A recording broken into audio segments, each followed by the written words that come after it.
You're listening to Midnight Whispers, where the most disturbing stories are told in the dead of night. Narration Part 1. Some of the most terrifying stories aren't about ghosts or demons. They're about people, flesh and blood, yet hidden, waiting, watching. The thought that someone could be living in your home without your knowledge is far more chilling than any tale of spirits. This story begins with a woman named Claire. She was in her early 30s, quiet, independent, and perfectly comfortable living alone. Her small wooden house sat on the edge of town, away from the noise and chaos of the city. It was the kind of place where the nights were so still that you could hear the hum of the refrigerator or the ticking of a clock across the room. For Claire, the solitude was comforting. She enjoyed the silence, the routine of waking up to make her morning coffee, reading by the window in the evenings, and drifting to sleep without interruption. To her, this house was not just shelter, it was safety, a fortress of solitude. But safety can be an illusion, because the truth was Claire was not as alone as she believed. The silence of her nights, the comfort of her routines, they were already being watched. Someone hidden above her ceiling had been listening to every move. It wouldn't be long before Claire noticed the first signs, and once she did, the fear would spread like a shadow over every corner of her life. Closing line, Part 1. Because sometimes the horror isn't something that enters your home. It's something that's been there all along. Claire leaned forward, eyes wide, replaying the clip again and again. At first it was just shadows. The dim kitchen sat still, the hum of the refrigerator the only sound. Then, from the left edge of the frame, something moved into view. It wasn't fast, not a blur, but slow, careful. A shape, a figure. Tall, hunched, its outline unmistakably human. Claire's breath caught in her throat. She pressed pause, her finger trembling. The figure was half hidden in the dark, its face obscured, but its posture. It was watching, standing in the kitchen as though it belonged there. Seconds later, the figure glided across the frame, stepping out of view. The camera caught it again, faintly, this time opening the refrigerator. A pale arm stretched into the cold light, pulling something out. And then, just like that, the kitchen was empty again. Claire dropped the camera onto the table, her whole body shaking. It wasn't ghosts, it wasn't stress, and it wasn't rodents. Someone was inside her home. And worse, they had been there long enough to feel comfortable walking her kitchen at night. The attic noises had a face now, and it was human. Claire's hand shook as she locked her bedroom door that night. For the first time since moving in, she placed a chair under the knob, as though that flimsy piece of wood could protect her from what she'd seen on the footage. Every light in the house was turned on, but it didn't help. Darkness pressed in from the attic above, thick and suffocating. She curled under her blanket, clutching her phone like a weapon, staring at the ceiling. Every creak made her jump. Hours passed in silence until it came again. Step. Step. The slow, deliberate rhythm of footsteps above her. Claire pressed her hand to her mouth to stifle a sob. She whispered to herself, "It's real. Oh God, it's real." The footsteps stopped. For a moment, she thought it was over. Then came a different sound. A gentle rattle at her door handle. Her breath froze. She knew she had locked it, wedged the chair tight, but the handle trembled as though tested from the other side. Not enough to break it, but enough to remind her. The locks, the barriers, the walls, none of it mattered. Whoever was up there knew she was awake, knew she was listening, and was enjoying every second of her fear. Her bedroom had become a cage, and the predator was circling just above it. The next morning, Claire woke to something new. It wasn't the sound that jolted her awake this time, but the smell.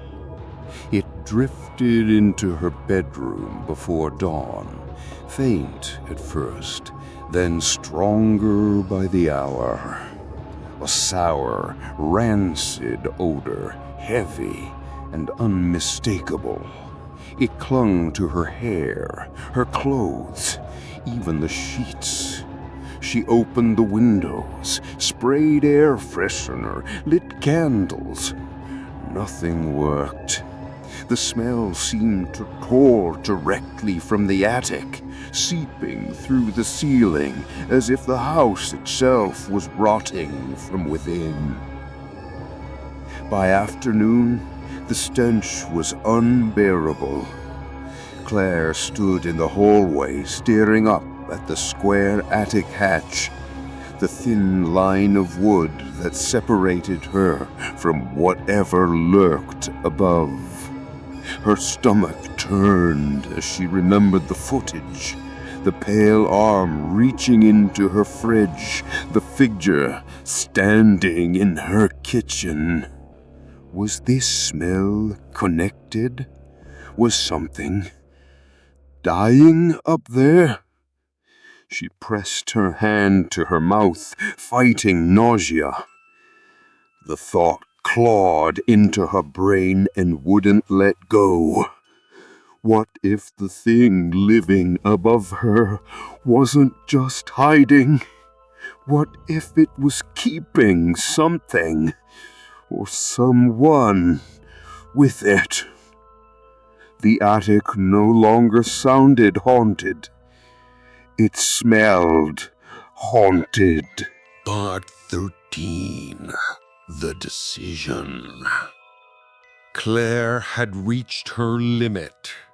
Nights filled with footsteps, whispers, the rattling at her door, and now the stench of decay seeping through her home. She couldn't take it anymore. She told herself she had two choices: either leave the house forever or face what was inside it. That evening, just before midnight, she grabbed a heavy flashlight from the drawer. Its metal handle felt cold and solid in her trembling hands. She pulled a chair beneath the attic hatch, staring up at the square of wood that seemed to breathe darkness into the hallway. For a long time she stood frozen, listening. The house was silent now, almost too silent, as though waiting for her to make her move. Her heart hammered as she reached up and tugged the string. The hatch creaked open, releasing a gust of air that reeked of mildew and something far worse. She coughed, covering her mouth, then steadied the flashlight. With shaking legs, she climbed the chair, her head rising slowly into the opening. The beam cut through the black. Dust swirled in the light like ash, revealing boxes, broken furniture, and shadows that stretched into corners she couldn't see. For a moment, there was nothing, just the suffocating silence of the attic. Then a sound, not above, not behind, directly in front of her. A soft shuffle, the sound of weight sifting against the wooden floor. She wasn't imagining these. Something was alive up there, waiting in the guards. Part 14. The Encounter. Claire's knuckles whitened around the flashlight as she lifted it higher, the beam trembling across the attic's rafters. Dust and cobwebs shimmered in the light. And then it landed on something that didn't belong. Eyes. Wide, unblinking, reflecting the light back at her from the far corner of the attic. Her breath caught in her throat. She wanted to scream, but no sound came. The figure began to move. Slowly, it unfolded from the shadows, joints cracking, limbs thin and too long. The man crouched low, like an animal, his filthy clothes hanging loose over a gaunt frame. His hair was matted, his skin gray with grime. But what froze Claire to the spot wasn't his body. It was his expression. He was smiling. A wide, sickening grin that stretched across his face as though he had been waiting for this moment. Claire stumbled backward on the chair, nearly falling, the flashlight beam shaking violently across the attic. The man tilted his head, studying her, his lips curling as if amused by her terror. For the first time, Claire understood the truth. The noises, the whispers, the missing food, the open windows, they weren't coincidences. This man had been living above her, watching, waiting, moving in sync with her every step. And now he wasn't hiding anymore. The man in the attic had revealed himself, and he was smiling right at her. Claire stumbled off the chair, crashing onto the hallway floor, scrambling backward as the attic hatch hung open above her. She grabbed her phone with shaking hands and dialed 911, her voice breaking as she begged them to come quickly. Minutes stretched into eternity. The house remained silent except for her ragged breathing. She kept her eyes locked on the attic opening, terrified the man would emerge. When the police finally arrived, they rushed inside with flashlights and weapons drawn. Claire pointed upward, unable to form words. 2 officers climbed into the attic. The beams groaned under their weight. Then came a sharp yell. "We've got him!" They dragged the man down, filthy and emaciated, but grinning all the while. He didn't resist. His eyes flicked to Claire, still smiling that grotesque smile, as though he had won some private game. The police questioned him, but his answers made the blood in Claire's veins turn cold. He admitted he had been living in the attic for months, watching her, studying her routines, slipping down at night to eat, to walk her halls, to whisper through the ceiling just to see how she would react. When asked why, he simply laughed. "I like the way fear tastes," he said.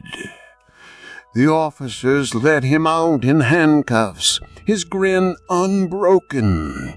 Claire stood frozen, her home no longer hers, her sense of safety shattered beyond repair. Because the truth wasn't just that someone had invaded her home. The truth was that he had been there all along. Every meal she cooked, every night she slept, every moment she thought she was alone, he had been above her, listening, waiting. The scariest ghosts aren't dead. They're the ones still breathing, hiding in the shadows of your own home. Claire's life was simple. She worked as a graphic designer, which meant most of her days were spent in front of a computer screen.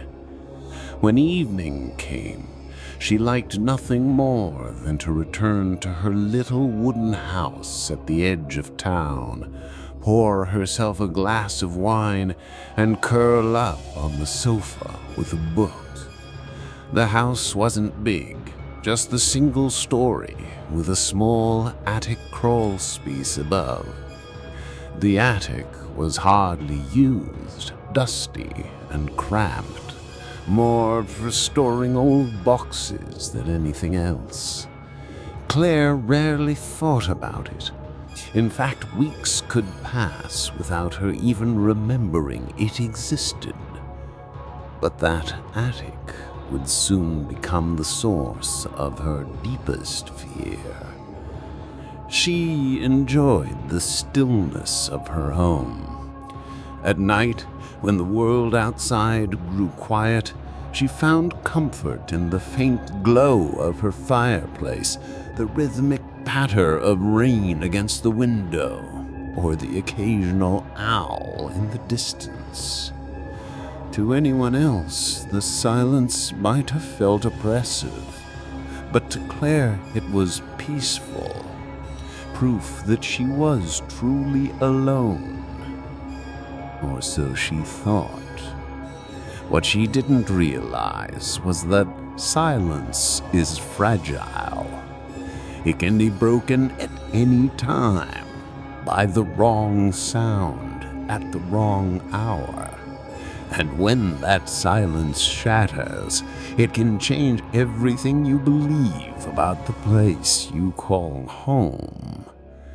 For Claire, that first fracture in the quiet came late one night, long after midnight, when she was drifting between waking and sleep. At first it was faint, so faint she convinced herself it was her imagination. But she heard it again, a sound that didn't belong. a dull, muffled creak. And it wasn't coming from the floorboards of her room. It was coming directly above her head. In that moment, the attic she never thought about had suddenly come alive.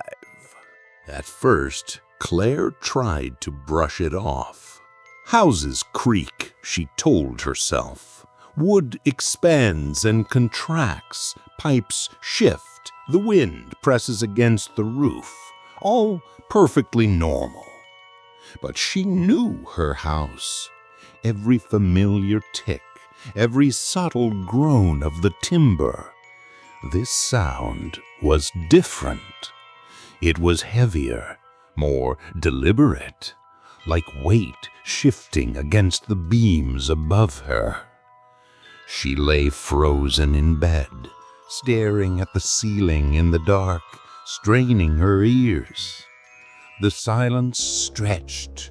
For a moment, she convinced herself it was nothing. And then, creak. The sound came again, this time closer to where her bed was. Her pulse quickened. She held her breath as if making no noise at all could protect her. Minutes crawled by. The sound didn't return. Eventually, exhaustion overpowered fear, and she drifted into an uneasy sleep. The next morning, daylight made everything seem harmless again. She laughed at herself while making coffee. Just the house settling, she muttered. But deep inside, the unease lingered, because she knew wood doesn't settle in steady, measured steps. And when night fell again, the silence returned to remind her of something she had tried so hard to forget. That faint, muffled creak once more above her head. Only this time, it didn't stop. It moved. Step by step, something unseen was walking across her attic. The noises in the attic soon became part of Claire's nights. Not constant, but often enough to unsettle her. She'd lie in bed with her blanket pulled up, listening to faint creaks that seemed to come and go as they please. Then, during the day, something else began to gnaw at her sense of safety. It started small. One morning, she opened her fridge and noticed a container of leftovers missing. She thought maybe she had thrown it out by mistake. The next week, a carton of milk was almost empty, though she swore she had barely touched it. Soon, packets of snacks she rarely ate were torn open, bread half gone, fruit vanishing one by one. Claire frowned, telling herself she was simply forgetting, maybe distracted by work. But deep down, she knew she wasn't the type to lose track of things like this. She lived alone. There was no one else to blame. The thought that someone else could have been in her home lingered in her mind, but she quickly dismissed it. The doors were always locked, the windows shut. Still, a cold shiver ran down her spine each time she opened the fridge and found something missing. It wasn't just the attic sounds anymore. The disturbances were now in her daily life, in the very food she depended on. Something was sharing her home, and it was hungry. The creaks above were one thing, But the food disappearing proved she wasn't imagining it.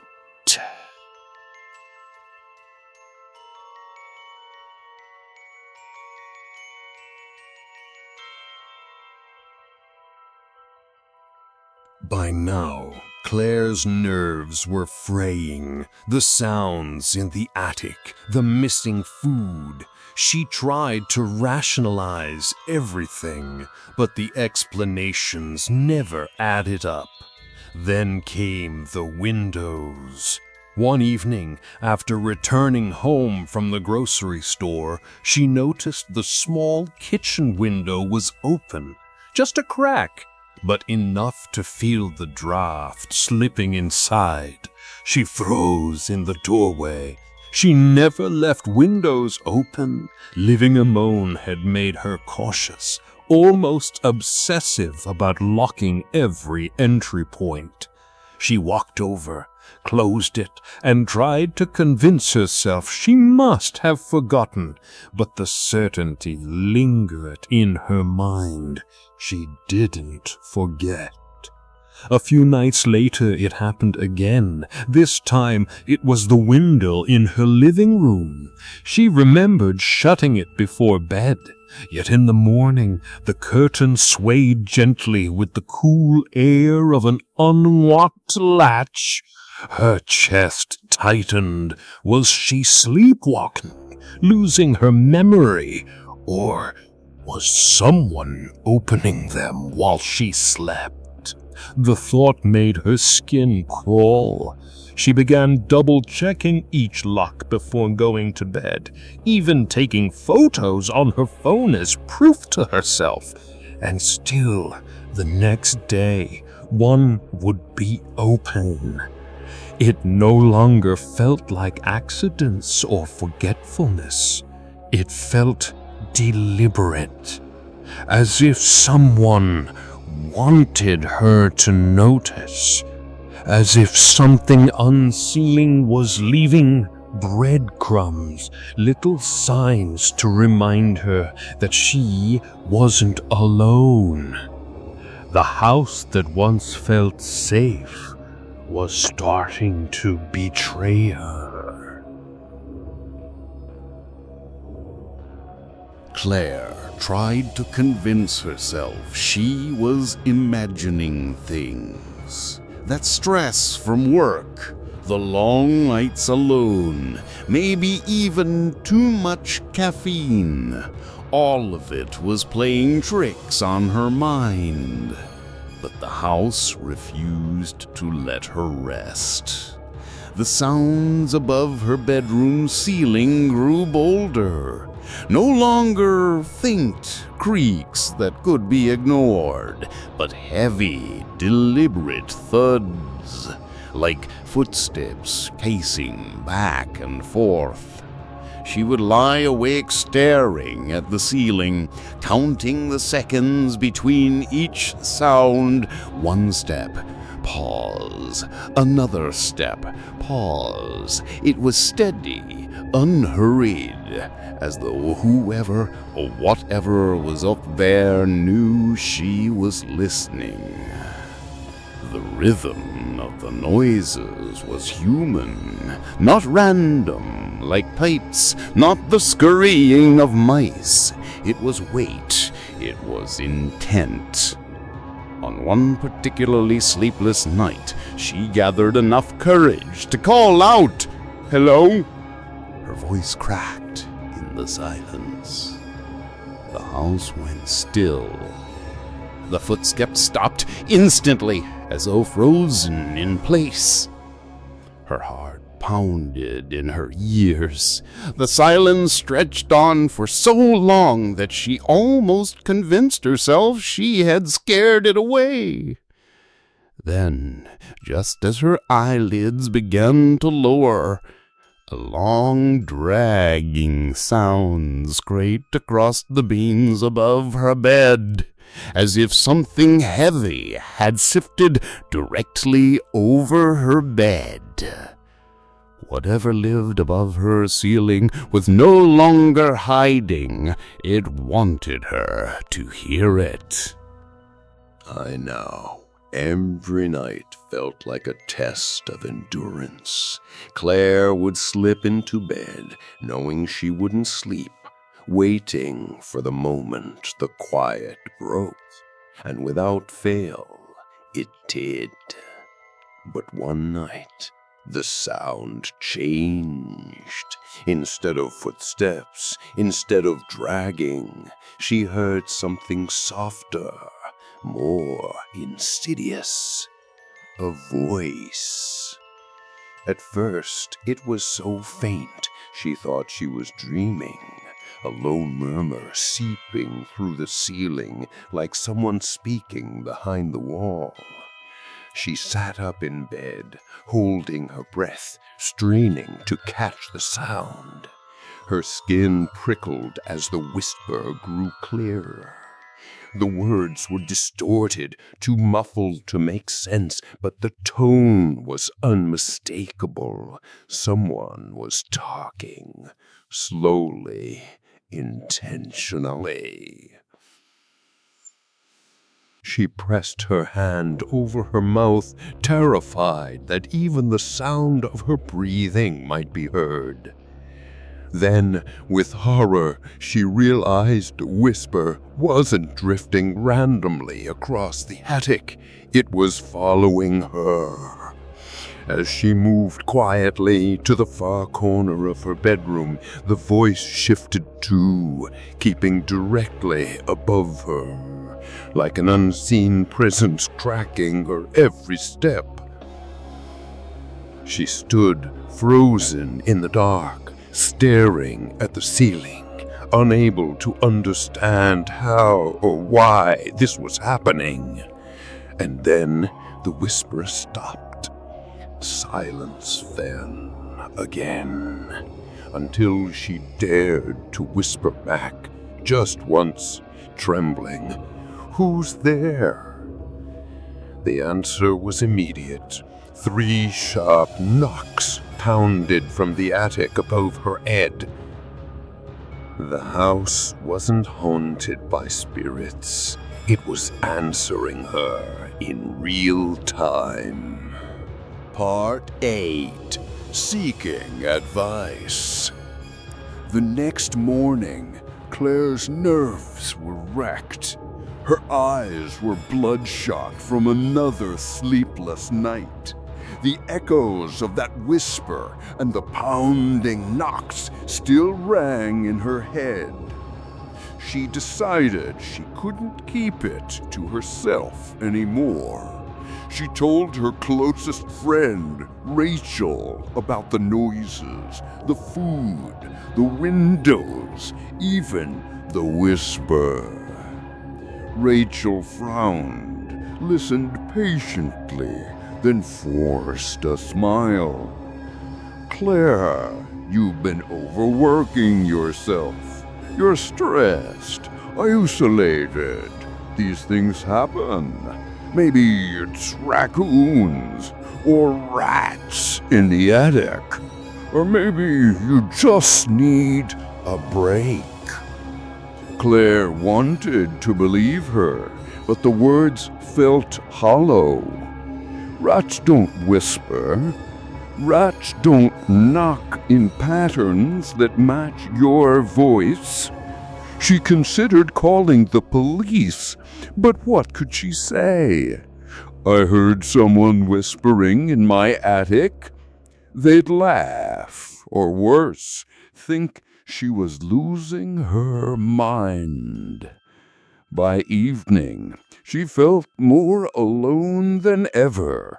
Her friends dismissed her, the police wouldn't take her seriously, and her own sanity was slipping through her fingers. That night, as she double-checked the locks, she whispered to herself, "It's just stress, just stress." But deep down, she knew the truth.